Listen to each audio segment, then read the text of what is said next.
Hello friends, today we are going to discuss regarding angina. Now coming to definition first. Angina. It is basically chest pain or chest discomfort due to transient myocardial ischemia, that is reduced blood supply to heart muscle without causing permanent damage to the heart. Now we will go through the characteristics of angina. First, cause.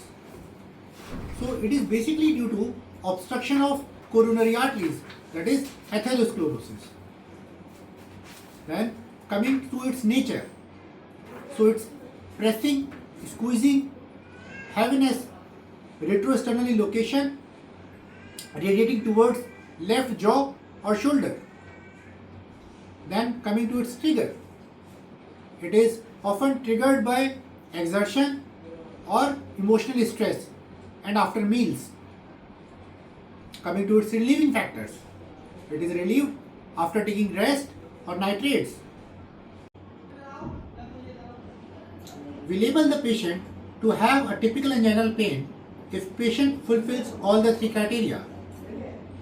So these criteria include: number 1, classical typical angina chest pain. As we have already discussed, it is retroesternal, a sense of pressure, squeezing, tightness or heaviness in the chest which is radiating towards jaw and left shoulder. Second, it is triggered by exertion or emotional stress. Third, it is relieved after taking rest or nitrates.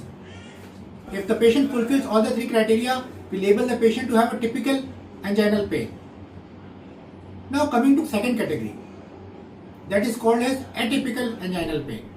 If a patient fulfills 2 out of the 3 criteria, we label the patient to have atypical anginal pain. Now coming to third category, which is called as non-anginal pain. If a patient fulfills 1 or none of the criteria, then we label the patient to have non-anginal pain. Now we will discuss another entity which is called as decubitus angina. Decubitus angina is a chest pain that occurs when a patient lies down. So when a patient lies down, the venous return to heart increases. There is increase in periload, which will lead to increase in myocardial oxygen demand, which triggers ischemia in patients of coronary artery disease. Usually the pain is relieved when a patient stands up or sits up. Clinical significance: it is a marker of severe coronary artery disease as patient develops chest pain at rest. Now coming to another entity, that is warm-up angina. Now when a patient starts exercise and he develops chest pain, but when he keeps on his activity and then the pain subsides, it is called as warm-up angina. So during early exertion, there is increase in myocardial oxygen demand, due to which patient develops chest pain. However, as he keeps on performing the activity, there is increase in blood flow to the heart muscle due to vasodilation and the pain subsides. Coming to unstable angina. So in unstable angina, chest pain occurs at rest. Chest pain is crescendo in nature, that is, there is increase in pain in severity, duration and frequency. It is retroesternal in nature, a sense of heaviness, squeezing, tightness in the chest.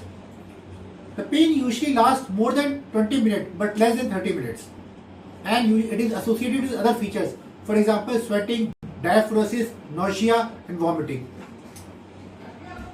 Now we will discuss another entity which is called as prinzmetal angina. So prinzmetal angina basically takes place due to spasm of coronary artery rather than due to fixed obstruction. It takes place usually at rest, early morning hours or at night, and so patient may develop ST segment elevation on ECG because of that. And there are certain triggers for prinzmetal angina. For example, exposure to cold, stress, vasoconstrictor drugs.